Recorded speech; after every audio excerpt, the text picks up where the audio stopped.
And I say good morning to Schinderlegi. I don't know whether I got that right. Rainer Willa, who's the CEO of Hotel Partner Yield Management. Good morning to you. Good morning to you. Did I get it right, Schinderlegi? Is that about right? Yes, Schinderlegi is correct, yes. So it's a small town a little bit outside of Zurich, yes, at the lakeside of Zurich. Beautiful, beautiful, but also very quiet at the moment, I gather. It is it is very quiet, yes, exactly. Tell me, Hotel Partner, Rainer, what does Hotel Partner do? We are doing performance and revenue management for hotels. So we have our own yield managers, and we have our own system. So it is like this, that we are taking over as an outsourced service the revenue management of a hotel. Mm-hmm. And we are very much performance driven. And obviously the hotels count on us that we are doing it much better than if they would do it themselves with their own staff.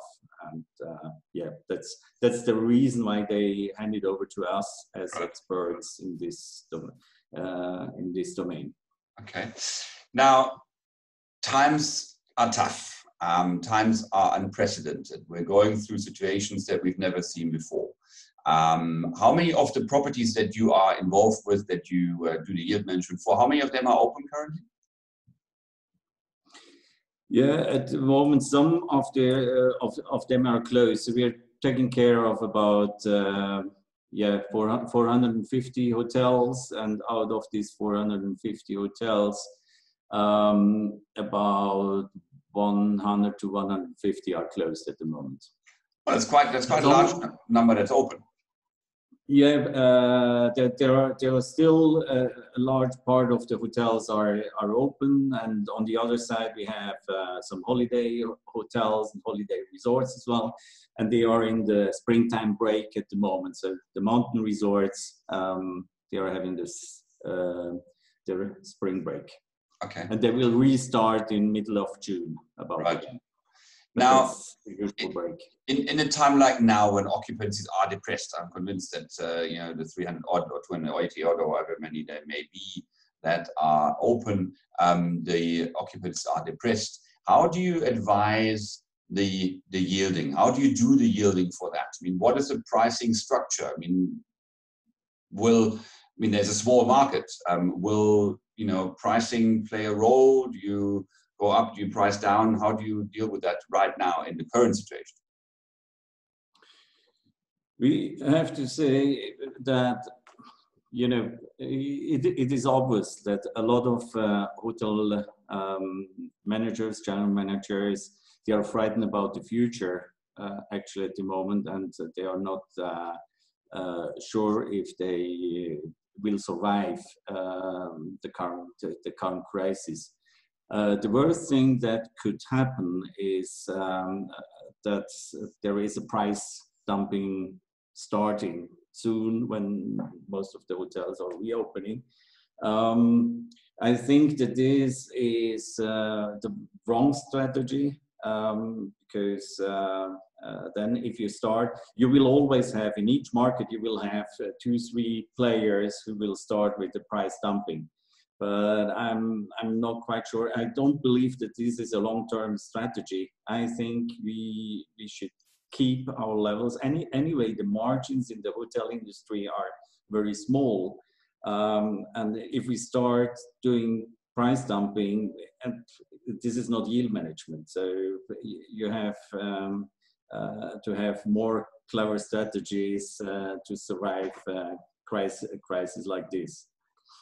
But on the other hand, publicly I will not communicate the whole strategies we are adapting for these hotels. But it is definitely not dumping.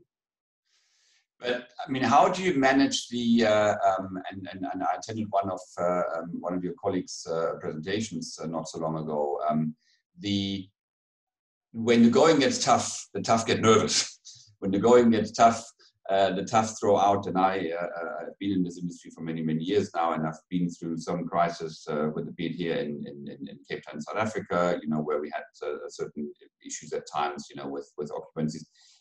How do you manage the general managers? One thing, but how do you manage the sentiments of the owners, who are the ones who are sitting there needing to pay the bills, needing to make sure that their short-term needs are met? How do you manage that anxiety, that angst that they have of not being able to meet the next payment, and therefore maybe putting pressure on decisions or on recommendations that you make?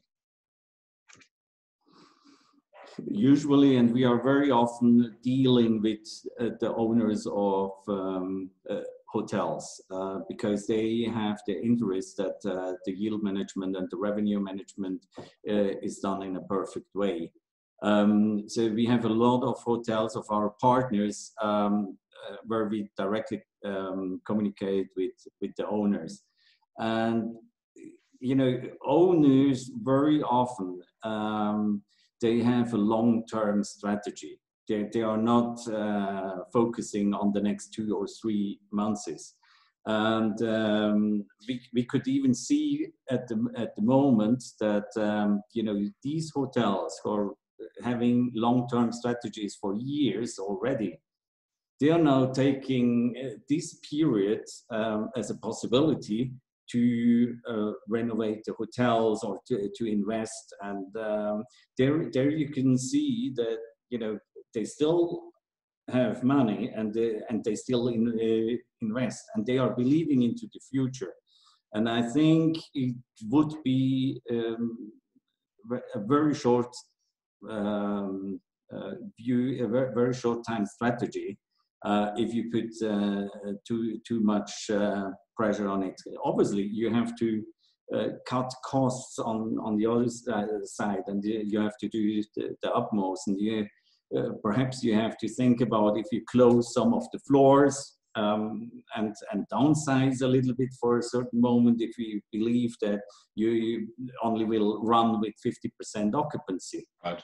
But lowering the prices and putting more pressure on this, because then afterwards raising the prices again is very difficult, especially with your regular guests you're having in your hotels. Yeah. Look, I think we've seen that in too many destinations where after be it natural disasters or whatever, they try to through rate strategies getting people back. And as you say, it's usually a short-lived sensation, and then to come out of that valley takes years in many cases. In particular, if a whole market starts to subscribe to that kind of thing. In your experience over the past few weeks, where do you see the quickest recovery? Is there are there certain markets that you see? Are there certain hotel types that you see where you see a little bit of an uptick? We see at the moment actually that bookings for summer holidays are rising again. So I talk about July, August, and even September and October figures. So obviously at the beginning of this crisis, we had a lot of cancellations. But now you can already see that people are thinking about what will I do for the holiday season. And obviously they will not travel to long distance, and probably it will not be possible for Germans, Austrians, and Swiss people, where we have the most of our partners. It won't be possible to travel to Italy and south of France or Spain, where the classical holiday destinations are. So they think about alternatives, and they really start booking now, and this gives probably hope back to all the hotels in these countries, right, that on a certain way, on a lower level, but there is a demand, and we hope that like this can solve the situation, and we have a future for all these hotels. There we go. That's I couldn't have closed any better. It's hope. That's what it's all about. Unfortunately, time is running out. But thank you for that hopeful message. And it's good to hear that people are looking at the next holiday, albeit at a different destination, but they're looking at the next holiday. Yeah, I wish you well. I wish Hotel Partners well and your clients. And thank you very much for your time, Rainer Willa. Thank you.